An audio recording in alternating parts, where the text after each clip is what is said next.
Ito nga si Ma'am Hanilet, no?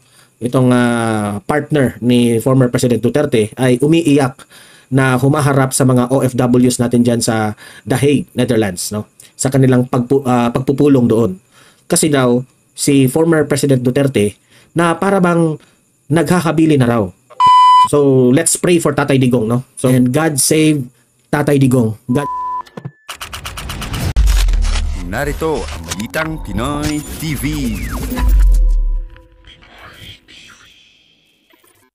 Okay, so ayan na nga ang ating mga maiinit na balita ngayon, no. Ito una nating pag-uusapan ay ito nga si Ma'am Hanilet, no. Itong partner ni former President Duterte ay umiiyak na humaharap sa mga OFWs natin diyan sa The Hague, Netherlands, no. Sa kanilang pagpupulong doon. Kasi daw si former President Duterte ay maraming mga tanong si Tatay Digong sa kanya na para bang naghahabilin na raw, no? Sa Bisaya pa para bang nagpanamilin na si Tatay Digong. Nagpanamilin na. Yun yung sa Bisaya. I don't know if tama ba itong word na ginamit ko, naghahabilin na si Tatay Digong. Kasi ang dami lang niyang mga tanong patungkol sa kanyang mga anak. Marami na siyang mga tinutugon, no? At at napapansin ni Ma'am Hanilet na medyo pumayat talaga si Tatay Digong, and this is nakakalungkot sa mga DDS supporters, no? Nakakalungkot. So ipapakita ko ang video na ito. This will be our last topic. Itong speech, no, ni Ma'am Hanilet, kung ano yung update kay Tatay Digong doon sa loob ng The Hague at ano yung kanilang pinag-usapan patungkol dyan, no? At yan ang i-react natin, no? So let's pray for Tatay Digong, no? So mamaya ipaparinig ko yan sa inyo, okay? Pero bago ang lahat, bago natin ito pag-uusapan, help me po muna na i-like at saka i-share itong ating video para guys kakalat ito sa taong bayan, okay? Sabay-sabay mo natin mag-like and share sa video na ito. 1, 2, 3, go! Ayan, thank you very much. And sa mga bago pa lang dito sa aking channel, mag-subscribe na po kayo para lagi kayong updated sa ating mga balita. And at the same time, ang inyong mga cellphones, ma-notify yan kung meron tayong breaking news, meron tayong bagong updates, meron tayong bagong uploads, at kung magla-live mismo tayo, malalaman ka agad ninyo. Kaya mahalaga po na mag-subscribe tayo sa Donmar TV. Subscribe everyone. 1, 2, 3, go! Okay, nakasubscribe na ba lahat? Okay, unahin muna natin ito po yung na-press ko yung ito po yung speech ni Ma'am Hanilet patungkol po sa update ni Tatay Digong na parang naghahabili na yung tao kasi po pumapayat na, no? So sana wag naman, Lord, ipag-pray natin, no? Bigyan mo pa ng lakas si Tatay Digong kasi I know for sure kung makakalabas yan sa kanyang detention, lalakas yan kapag makalabas. So for the meantime, pakinggan natin si Ma'am Hanilet sa kanyang update na parang nanghahabili na. Ang dami ng tanong ni Tatay Digong. Ito, panoorin natin. Libo-libong Pilipino ang umikot, pumunta rito, bumibisita, miski na hindi nila nakikita si PRD. Nakakataba ko ng puso, lalo na sa aming mga pamilya, sa mga anak, na patuloy kayo sumusuporta. Nung lumabas ako, pasensya na nga, kasi nung Thursday morning lumabas ako. Hindi ko talaga kaya maliksin. So, naglakad ako hanggang saan ako, inabot ng pa ako. Kasi, diba, 90 days. 90 days na, tapos, araw ng kalayaan. Tapos, Father's Day pa. Tapos, akala niyo mahirap mo pumasok doon. Every time na lumapasok kami, pagpasok pa lang, nagdarasal na ako in my place. Nagdarasal na ang pagpasok sa loob for, inner strength. Mahirap po talaga pumasok doon. It's not because of, yung place or but because of yung kinalala din niya, yung sitwasyon niya. So every time na, kagaya ng Thursday, naging very emotional ako kasi marami na siya tanong. Ito ni Harry, marami na siyang tanong. Sabi niya, kung ano yung complaints daw nila, bakit hindi pa daw sa korte daw, di ba? Saka narinig ko, sabi ni DP Sara, pwede daw maging, sabi ni DP Sara, sinabi niya na pwede maging grounds for impeachment for doing this. Kasi noong siya ang presidente, lahat ng Pilipino, di ba, may karapatan umuwi sa sarili mong bansa. Yung time na lang nabibitayin yung mga kababayan nating Pilipino sa ibang bansa, ginagawaan niya yung paraan niyan para maibalik. Di ba, no matter what, may right tayo lahat litising sa sarili nating bansa. Kung gusto nila ikulong sa sarili ng bansa. Kasi parang pakiramdam natin, yung soberenya ng Pilipinas hindi nag-i-exist. Di ba? Parang nawala sa mapa ng mundo, nawala sa world map ng Pilipinas bigla. Kasi nagkaroon tayo ng pick the leader na sinurrender ang soberenya ng Pilipinas. So, ang isang ano ko dyan is, every time na pumapasok ko ako, durog po ang durog ang puso ko paglabas. So, nung time na, yung Thursday, hindi ko kaya nang umarap sa inyo para tanungin ako. Lahat, di ba nakita niyo, tinatanong niyo ako, kumusta siya. Sabi ko lang sa inyo lahat, okay. Of course, pumayat siya. Of course, yung environment niya, hindi kaya namin ma-provide sa kanya. Isa lang naman ang gusto niyan eh. Doon lang siya tumira at matulog na sa parang bato niya doon sa Davao. Kung saan nag-converge yung mga tao. Pinabantayan nila. So, isang reason also na nakakaano ng puso kasi minsan hindi ko, yung sinasabi niya, hindi ko masabi sa mga anak, lalo na sa anak ko, kasi yung anak ko lang yung walang pamilya. Hindi ko parang ano ba, yung kung sa Bisaya patulod ba, yung mga bini ba, hindi ko masabi. Siguro ko din yung puso ko kasi yung anak ko, every time siya talaga nagpaparemind sa group chat namin na may call niyo. Pinapaalala niya sa mga lawyers, please remind my dad to call. Yun, parang yung araw ng yung araw ng I think Wednesday, na-delay. Thursday pala, na-delay siya. So, follow up siya ng follow up. Sabi niya, hindi pa tumatawag ang dadang ng papa daw niya. Kasi nung time na yun, pina-check up yan siya, chinek siya. Kaya, medyo na-delay yung tawag. Tapos nag-abot yung tawag natin tsaka yung visit ko. Kaya, pero at least natawagan niya rin si Veronica. Yung tanong niya parati, hindi siya umihinto ng tanong. Ano daw timetable? So ako, hindi ko naman makasagot. Tapos bawal pa kami mag-discuss doon about sa case.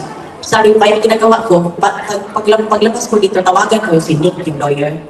So yun ang ano niya, tinatanong niya sa akin. Tapos, pagka nag-aano ko sa group chat ng mga lawyers, sinasabihan ko, wala namang ano yan eh. Wala nang ano yan, walang 80 years old na yan. Hindi 80 years old, may 100 years pa. Diba? Gusto lang sana namin siya na pag-retire sa sarili ng bayan. Yun ang talaga ano niya. Kung mawala ka sa buhay sa sarili ng bayan. Okay? Pero masakit kasi, napakasakit kasi. May iyak na si Ma'am Hanilet dyan, ha? Ilang iba, noong mayor pa siya, yung nakaupo ngayon, si PBM, minigyan lahat naman sila eh. Doon nga sa TV station, TV program na Gikan sa Masa, humingi pa siya ng tulong para magpa-endorse na senator. Tapos nung marami yung nung tumakbo siya ng presidente, lumapit pa yan para gusto niya maging vice presidente niya. Tapos nung naging presidente siya, alam mo ba, ako bilang kasama niya, takot ako. Sabi ko, bakit mo isugal yung presidency mo para ipalibing yung senior tungkol sa lahat bigyan ng kanya. Sabi niya, wala namang ang isang requirement lang para makilibing ka doon is para kung sundalo ka, di ba tama ako ito niya? Kung sundalo ka, hindi na yung na presidente ka ba o siya, doon ka ba ng bansa? So, ang point kasi ni Ma'am Hanilet dito at ang point ni Tatay Digong, noong pinalibing ni Tatay Digong si Marcos Sr., dinaan niya sa legal. Okay? Ang isa sa mga requirement doon is kapag sundalo ka, malibing ka talaga sa libingan ng mga bayani. Kaya ngayon, si Marcos Sr. nakalibing doon. Ipinaglaban yan ni Tatay Digong. Legally, legal ha. Ngayon, ang nakakasakit, pinahuli, pinaaresto, pinakulong si Tatay Digong illegally. Illegal. Kaya, naiyak po isong si Ma'am Hanilet dahil hanggang ngayon, kahit nakakulong na si Tatay Digong, ang kanyang laging binabanggit ni Tatay Digong, dapat makalabas siya sa ICC, legal pa rin. Hanggang ngayon, legal pa rin ang ginagawa ni Tatay Digong. Di ba? Lumalaban ang mga Duterte ng patas. Pero itong mga Marcos na ito, sa mga illegal na style ang kanilang pagpapaaresto o kung ano-ano dyan mo talaga mako-compare ang dalawang leader na may dignity at credibility. Okay? Mga Marcos talaga, ganyan yan. Mga Duterte, may paninindigan. Yan ang katotohanan. Talo ka. Tapos hanggang huling kinagalit, huling oras ko sa media board, hindi siya naniniwala na tayo sa rito. Kasi sa kanya, umikira ng legal. Legal pa rin. Sabi niya, walang jurisdiction. Saka, hindi siya nadala sa any court sa Pilipinas. Walang siyang kaso, hindi isang kaso sa Pilipinas. Yun ang isang requirement siya na explain na sa atin ni Atty. Kami. So wala talaga, sa kanya talaga, umikira lahat legal. Ngayon yung ba kaya, yung binitang mo sa kanya na magpapatay ng tao, magpumatay ng tao. Legal lahat sa kanya eh. Umikira sa kanya lahat legal. Hindi siya marunong mag-amin ng tao. Ayaw niya yung ano sa Bisaya, ano sa Tagalog yung pagdao. Api. Okay, nasa posisyon ka mga api. Hindi na ano yan. Ginamit yung power niya para tapakan yung ibang tao. Hindi siya nag-iibig ng tao, sinabi niya ibig noon eh. Never niya ginawa yan noon. In fact, yung naging presidente siya, pagka panalo niya, lahat, pati yung tatay ni Nograles, kinaibigan niya. Kasi para sa kanya, lahat ng kanya, quits na lahat. Nanalo na siya, nakuha niya na naging presidente na siya. So, gano'n siya. Iski na sa loob. Kami, kasi yung galit ko na dyan. Yung galit ko dyan. Pero sa kanya, wala siya galit. Gusto mo yung sa labas yung galit. Yan ang isa sa hinangaan ko kay Tatay Digong eh. Hindi siya nagtatanim ng galit sa kanyang mga kalaban. Kasi, nagsasanayos na ako sa kanya kasi wala siyang galit. Wala siyang galit. Gusto niya ipagilan pa rin yung legal na pamamaraan, lahat. Kaya, nakiusap talaga ako sa lahat. Takaan natin dito. Talit natin sa isip, sa puso, magiging anak natin at apo natin. Never another Marcos. Never. Oh, si Ma'am Hanilet na nagsabi yan, never again to Marcos. Oh. Never Marcos. Hanggang sa tulo ng kanyang paputulo na yun. Never again! Sa mga Marcos, Si Ma'am Hanilet ang nagsabi niya na, never again to Marcos. Kasali na dyan si Amy Marcos. Marcos si Ma'am Hanilet eh. Si Amy Marcos eh. Di ba? Si Ma'am Hanilet na ang nagsabi, oh, never again to Marcos. Paano yan? Amy Marcos. Marcos ka eh. Sabi nga ni VP Sara, magpalit ka na ng family name. Ay na. Okay, so, ito lang guys ha. Kidding aside, ipag-pray natin si Tatay Digong. Ipag-pray natin na gabayan siya ng Panginoon, na ang Panginoon, humingi tayo ng kapangyarihan sa Panginoon na maging malusog pa si Tatay Digong, na makalabas pa siya sa kanyang detention at makapiling pa niya ulit ang kanyang pamilya at ang taong bayan na nagmamahal sa kanya. Okay? So, yun lang po. Maraming salamat sa inyong panunood. Libre kayong mag-comment, mag-react sa mga pinag-usapan natin at usap-usap tayo sa comment section, okay? Paki-like, paki-share itong video na ito para kakalat ito sa taong bayan.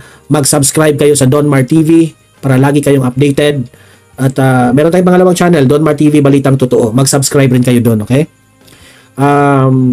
Sa mga audience ko dito sa Donmar TV, thank you very much. See you in my next video. See you in my next live. Have a great day, have a great night. God bless po sa ating lahat.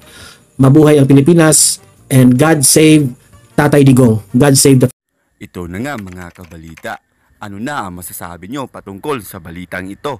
Please comment down below mga kabalita. Pag-usapan natin yan sa comment section. At kung di ka pa nakasubscribe sa ating channel, baka naman